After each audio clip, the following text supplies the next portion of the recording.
जय जय श्री राधे। मैं आचार्य कृष्णा शौभरी आज आपको एक ऐसे अनोखे भक्त की कथा सुनाता हूँ जो भगवान कृष्ण का, मेरे गोविंद बांके बिहारी लाल का परम प्रिय और निर्मल मन वाला भक्त था। एक ग्वाला जो वृंदावन के पास ही यमुना जी के किनारे एक गांव है सुनरक, वहां रहता था। सुनरक गांव में कहते हैं कि पहले जब भगवान श्री कृष्ण का प्रादुर्भाव हुआ, अवतार हुआ, उस समय शौभरी महाराज जो अंगराजी के वंश में उत्पन्न हुए, कहते हैं पहले नारायण से ब्रह्मा जी की उत्पत्ति हुई और ब्रह्मा जी से अंगराजी का प्रादुर्भाव हुआ। अंगराजी के दो विवाह हुए, एक से देवगुरु बृहस्पति का जन्म हुआ, वो भी अंगरा गोत्रीय है, और एक पत्नी से हुआ महर्षि घोर का। महर्षि घोर के हुए कण्व, जिन्होंने वेद के अष्टम मंडल में, ऋग्वेद के अष्टम मंडल में और ऋचाओं की रचना की। महाराज कण्व के ही आश्रम में शकुंतला रही, जो मेनका की पुत्री थी, और उसका विवाह महाराज दुष्यंत के साथ हुआ। उनसे एक भरत नाम का बालक उत्पन्न हुआ, और उसी भरत के नाम से, महाराज भरत के नाम से इस देश का नाम भारत पड़ा। महर्षि कण्व के महर्षि शौभरी हुए, जिन्होंने 60,000 वर्ष तक और द्वापर में यमुना जी के जल में रह करके सुनरक नामक स्थान पर तपस्या की। वही स्थान सुनरक है। उस स्थान सुनरक जो है, वहां पर एक गांव बसा, आज उसे सुनरक गांव से नाम से जानते हैं। वहीं की एक सच्ची घटना मैं आपको सुनाता हूं। सुनरक के पास में ही थोड़ा दूर चल करके एक आश्रम है, रामदास जी महाराज हैं वहां पर। एक संत हैं, महंत हैं, सब गुरुजी के नाम से बोलते हैं, गुरुजी गुरुजी कहते हैं सब। रामदास बड़े शांत स्वभाव के, उनकी वहां पर एक गौशाला भी है, और गौशाला में 8-10 गाय हैं। सुनरक गांव का ही एक बालक है, नाम है माधव, लेकिन सब मधुआ मधुआ बुलाते हैं उनको। मधुआ का काम था कि प्रातः काल में गुरुजी के आश्रम में चले जाना, जो सेवा चाकरी होती सेवा चाकरी करते। गुरुजी क्या करते थे कि जो भी गांव से उनके आश्रम में पहुंचता, गुरुजी प्रातः काल भागवत का पाठ किया करते थे, भागवत कथा किया करते थे। जो भी जाता कथा सुनता गुरुजी के पास बैठ करके, तो मधुआ भी वहां जाकर के कथा सुना करता था, बड़े प्रेम से कथा सुनता। उसके बाद में क्या करता, गुरुजी के आश्रम से जो कुछ बनता भोजन के लिए वो बांध लेता, और गुरुजी गायों को लेकर के और चराने जाया करता था भांडीर वन में। भगवान की बड़ी प्रेम से कथा सुनता। जब तक कथा होती, मन में आता कथा सुनता, नहीं तो गायों को ले जाया करता। पढ़ा लिखा ज्यादा था नहीं, और भाव था सरल। कहते हैं जहां सरलता होती है, परमात्मा उसी को प्राप्त होते हैं। बिना सरलता के भगवान कभी को मिल नहीं सकते। बनावटी भाव रखोगे ना, तो भगवान कभी दिखाई ही नहीं देंगे, दर्शन ही नहीं देंगे, दूर से ही निकल लेंगे। और जहां मन में सरलता आ गई, अहंकार खत्म हो गया, भगवान वही वास करने लगते हैं। मधुआ भी था, सरल था। गुरुजी कथा कहते थे। एक दिन कथा में कह रहे थे, भगवान श्री कृष्ण सांवले सलोने और भांडीर वन में गाय चराने जाते हैं। भगवान का स्वरूप कैसा है। भगवान की कमर पर फेंट बंधी है, और फेंट में बांसुरी लगी है। लकुटी हाथ में, मोर मुकुट सर पर है, श्याम वर्ण है, सांवला शरीर है, बड़ा सुंदर स्वरूप है भगवान का। आगे आगे भगवान चलती हैं, पीछे पीछे गायें चलती हैं भगवान के, ऐसा स्वरूप है। मधुआ सुन रहा था सारी बात। बोला गुरुजी कह रहे हैं कि भांडीर वन में आते हैं चराने के लिए। मैंने विचार करने लगा, लेकिन मैं तो भांडीर वन में जाता हूँ गाय चराने गुरुजी की, लेकिन कभी नहीं मिले मेरे को तो भगवान। चलो देखते हैं, शायद ऐसा तो नहीं कि मैं जल्दी चला जाता हूँ वो लेट आते हो, तो मैं देखता हूँ, थोड़ा लेट जाऊंगा आज। तो थोड़ी देरी की उसने जाने में, और गया, राह देखी नहीं मिले, तो सोचे कहीं ऐसा तो नहीं कि जल्दी आ जाते हो, मैं लेट हो गया हूं, तो कल मैं जल्दी जाऊं। शाम को आया गुरुजी की गौशाला में, गायें छोड़ दी। कहने लगे गुरुजी कल मैं थोड़ा जल्दी जाऊंगा गाय लेकर। गुरुजी ने कहा कोई बात नहीं भैया, जल्दी चले जाना। तो कथा नहीं सुनी उस दिन। दूसरे दिन कथा नहीं सुनी मधुआ ने। मधुआ ने क्या किया, गुरुजी से बोले गुरुजी कुछ हो तो बताओ, दो हम जा रहे हैं गाय लेकर के। गुरुजी कथा करने जा रहे थे, तो शिष्य कहा भैया कुछ दे दे। तो दाल बाटी चूरमा शाम का रखा हुआ था, तो दो चूरमा की 2 पिंडी दे दी और थोड़ी सी दाल दे दी मधुआ को, भाई ले जा। मधुआ गरीब घर से था, इसलिए गुरुजी के यहाँ वो गाय चराता, खाने पीने को मिल जाया करता सुबह शाम गुरुजी के यहाँ पर, तो ऐसे ही काम चल जाता। दाल बाटी चूरमा लेकर के वो चला गया बांध कर, और गायों को भांडीर वन में छोड़ दिया चरने के लिए, और भांडीर वन के रास्ते में ही बैठ गया कि आज तो देखेंगे कृष्ण जाएगा कहाँ, आएगा तो इसी रास्ते से। देख कहते जहां सरलता होती है ना, भगवान वहीं आते हैं, भगवान उसी को प्राप्त होते हैं, भगवान उसी को मिलते हैं। देखता है क्या, कुछ देर बाद आगे आगे एक बालक चला आ रहा है, पीछे बहुत सारी गाय हैं। देखता है कि श्याम वर्ण है, जो गुरुजी ने जैसा स्वरूप बताया था उसी तरह लग रहा है। कमर में फेंट बंदी है, उसमें बांसुरी लगी है, बांसुरी कसी है, और हाथ में लकुटिया मोर मुकुट पहन रखा है, मोर पंख माथे पर है, और नंगे पैर आगे आगे चला रहा है, पीछे पीछे गाय चल रही है। थोड़ा नजदीक आया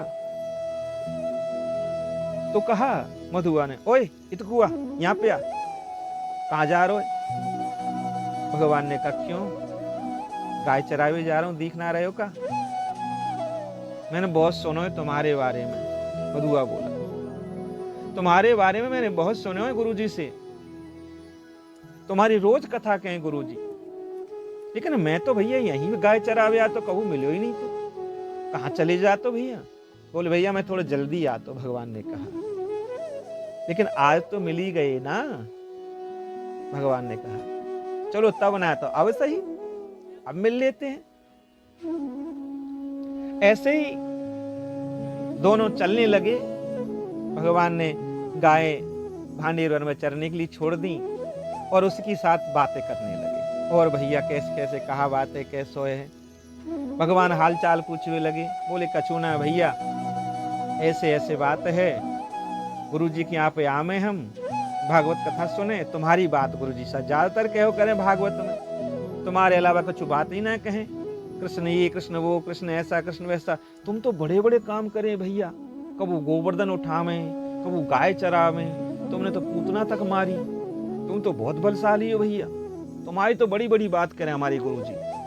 लेकिन मैंने सोची कबू मिलेंगे, देखेंगे, पूछेंगे कि ऐसी बात सही है गलत है। अब गुरुजी झूठ तो बोले ना है, गुरुजी तो सही कहेंगे, तो सही होगी जब ही तो गुरुजी कहते हैं। भगवान कृष्ण मुस्कुरा करे, हाँ भैया बात तो सही है, गुरुजी सही कहते हैं कि गुरुजी कभी गलत नहीं बोलते। भगवान कृष्ण ने कहा दोपहर को समय भयो, भोजन को समय भयो, तो भगवान से कहने लगा मधुआ भैया कुछ खाए पीवे वो लायो कि ना लायो? भैया लायो तो तू, लेकिन ग्वाल वालन के पास में वो संग आए ना, वो तो गाय पे हैं, तो वो खा लेंगे। चलो आज हम ऐसे ही सही, कोई बात नहीं। मधुआ बोलो चिंता मत करे भैया, तू अपनो ही मित्र समझ, वैसे ग्वाल वाले बेतेरे हैं, बेतेरे सखाए, वैसे ही मोह सखा समझ ले। भगवान ने कही क्यों नहीं भैया, तू तो सखाई एक तरह थे मेरा। अरे तू तो ग्वाला है, गाय चरावे आवे गुरुजी की, तो तू भी सखाई है, तो कहने लगे जब सखा मैं हूं, मित्र हूं तेरो, तो भैया आज मैं लाया हूं, बाई में तो तू पाए ले। भगवान ने कही ठीक है भैया। अब दोनों बैठे, दाल बाटी शाम की रखी यती, तो मधुआ ने निकाल के सामने रख दी। एक एक पिंडी चूरमा की दोनों ने खाई बड़े प्रेम से। भगवान कहने लगी तो बड़ी चीज अच्छी है भैया, कहाँ ते लेके आयो?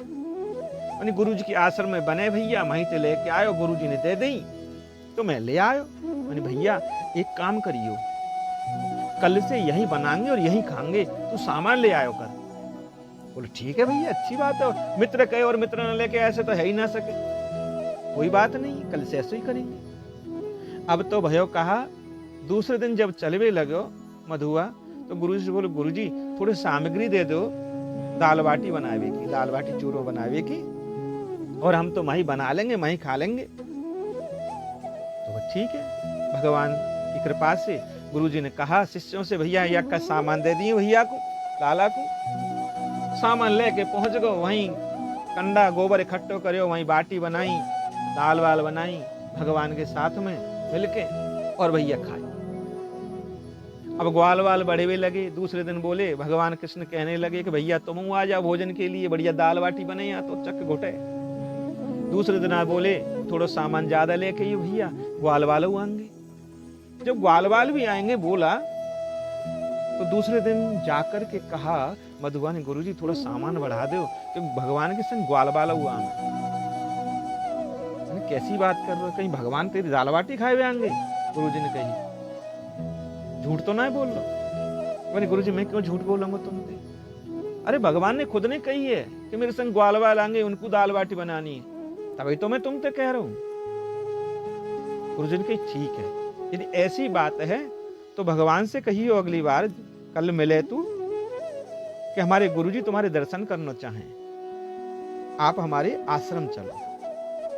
ठीक है गुरु जी, कल हम लिवाई जो लाएंगे ना, दाल बाटी तो खाएंगे जो खाएंगे। तो गुरुजी ने कही कि यहाँ भी शाम को हम दाल बाटी खिलाएंगे भगवान को, चिंता मत कर। तो चिंता मत कर गुरुजी, कल कन्हैया तुम्हारे आश्रम में ही आवे, वो चाहे कुछ है जाए। और कह के मधुआ चला गया। दूसरा दिन हुआ तो सामान नहीं ले गया, और वैसे ही शाम कुछ भोजन के लिए लेके गया था। भगवान ने कहा ये सामान नहीं लेके आया तू, आज कहाँ बनाएंगे खाएंगे? मैंने भैया नहीं, भोजन लेके आया हूँ, आज आए खा ले, और दाल बाटी आज हमारे गुरुजी के आश्रम में छनेगी शाम को। मैंने कैसे? हमारे गुरुजी बोल रहे हैं कि तुम हमारे आश्रम में चलो, यदि कन्हैया तुम्हारे मित्र हैं ना, तो हमारे आश्रम में लेके आओ कन्हैया, ऐसा गुरुजी ने कहा है, और तुम्हें चलना पड़ेगा। भगवान कुछ देर शांत रहे, और शांत रहने के बाद भगवान ने कहा भैया मैं तेरे या गुरुजी के आश्रम में नहीं चल सकूंगा। मधुआ बोलो देख भाई सुन, मैं गुरुजी से वचन दे के आया हूं, और मेरो वचन झूठो नहीं है जाए, या मारे तो पे विश्वास करके मैं वचन दे के आया हूं। अब तू झूठो करे तो देख ले, हमारी तो तेरी यारी जो है ना, हमारी तेरी यारी यहीं टूट जाएगी। तू अपने घर जा भैया, तू बड़ा होगा अपने घर को होगा, और हम गरीब है तो अपने घर के। ठीक है, ऐसे नहीं चलेगी बात। भगवान ने कहा भैया मैं नहीं जाऊं। तो मधुआ गुस्सा में खड़ो है गो, अब बोल तू धर्राक अपनी यारी है, ऐसी यारी नहीं चाहिए जो हमारी बात है झूठी करवा दे गुरुजी के सामने। काय को मित्र, हम जा रहे हैं और आते तेरी हमारी कटती। देखो निर्मल भाव जो था मधुआ के मन के अंदर, गुरुजी ने की कृपा से और भगवान ने देख लिया। थोड़ी दूर मधुआ गया तो भगवान दौड़े दौड़े, अरे भैया रुक तो सही, अरे भैया रुक भाई रुक, नाराज मत होए। अरे काय को नाराज भैया, काय के मित्र जब तुम्हारी बात ही नहीं सुनना हो तो हमारी कछु इज्जत ही ना पड़ी, तो इज्जत की पड़ी ना है। अरे हमारी जबान झूठी जाए गुरु जी के सामने, कैसो मित्र है तू? अरे भैया चिंता मत करे, चलिए चलूंगा भाई, शाम को तेरे संग चलूंगा, ठीक है? ग्वाल वालन से कह दूंगा मेरी गैया ने ले जाएंगे वे, और मैं तेरे संग चलूंगा। तो मधुआ ने भगवान कृष्ण को गले लगा दिया। भगवान भी कहने लगे धन्य ऐसे भक्त को मेरे को, मैं भी ऐसे भक्त को पाए के धन्य है जाऊं। भक्ति तो में बहुत शक्ति है, जो ऐसे भक्त ने मोती मिलाए दे। जय हो भक्ति देवी। भगवान कृष्ण संध्या काल में आगे आगे मधुआ और पीछे पीछे भगवान कृष्ण चलने लगे। गाय तो गौशाला में चली गई गुरुजी की, और भगवान कृष्ण को पीछे पीछे लेकर के आगे आगे मधुआ चलने लगा। जैसे ही आश्रम में प्रवेश करो और चिल्लावे लगे, अरे गुरुजी निकल के आओ बाहर, देखो आज कन्हैया तुम्हारे द्वार पे आयो, आश्रम में आयो है, देखो तो सही। सब चिल्लावे लगे जोर से, सब शिष्य वगैरह गुरुजी के निकल के आए, गुरुजी आए, हाँ कहा बात है, क्यों चिल्ला रहे हो रे? लेकिन काउआ कुछ नजर नहीं आया, सिर्फ मधुआ चिल्लाता नजर आया कि मधुआ चिल्ला रहा है, ये नजर आया बस, किसी को कुछ भी नजर नहीं आया। गुरुजी कहने लगे, क्यों रे, क्यों चिल्ला रहे हो, कहा बात है? मैंने देखो आज कृष्ण पकड़ के लेके आया हूँ जी, मेरा मित्र है पक्को, जाइए दाल बाटी खवान तो मैं, गुरुजी ले जाए के रोज बनाए के जी, मित्र है मेरो। गुरुजी के कहाँ है तेरा मित्र? तो कन्हैया से कहा मधुआ ने, भैया कहा बात है, मोह नजर आ रहा, गुरुजी ना आ रहा। गुरुजी नजर आवेगो तभी काम चलेगो, नहीं तो मैं झूठो पड़ जाऊंगा। तो भगवान ने गुरुजी को दर्शन दिए, लेकिन जैसे ही दर्शन भगवान के किए, गुरुजी ने गुरुजी के चरणों, गुरुजी भगवान के चरणों में नहीं पड़े, जाकर मधुआ के चरण पकड़ लिए। धन्य तेरी भक्ति को, धन्य तेरे प्रेम को, धन्य तेरी मित्रता को, तेरी वजह से आज भगवान के दर्शन मैंने करे हैं। तो भक्ति में वो शक्ति से, ऐसे ग्वाले भक्त की कथा मैंने आपको सुनाई है। आप मेरे चैनल को लाइक करें, सब्सक्राइब करें, शेयर करें, और ऐसे ही कथा मैं आपको आगे सुनाता रहूं। सच्ची घटना मैंने आपको सुनाई है सुनत गांव की, और ऐसी सच्ची घटना मैं आपको सुनाता रहूं, यही मेरी आपसे प्रार्थना है, आप सुनते रहें। जय जय श्री राधे। बोलो बांके बिहारी लाल की जय।